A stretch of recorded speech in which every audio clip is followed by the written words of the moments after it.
ভিন্ন খাতে গুরুত্বপূর্ণ অবদানের স্বীকৃতি হিসেবে এবছর 7 বিশিষ্টজনকে স্বাধীনতা পদক দেওয়া হয়েছে। মঙ্গলবার সকালে উসমানী স্মৃতি মিলনায়তনে প্রধান উপদেষ্টা ডক্টর মোহাম্মদ ইউনূস এ পদক তুলে দেন।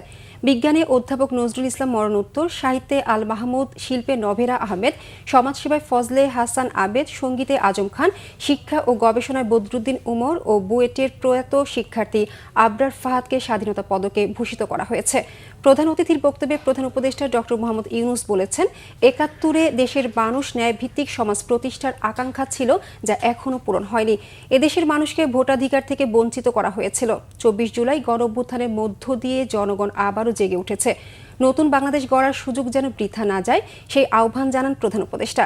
নির্দেশ দেন, মরণোত্তর পুরস্কার দেয়া শেষ হলে শুধু জীবিতদের দেয়ার নিয়ম চালু করার।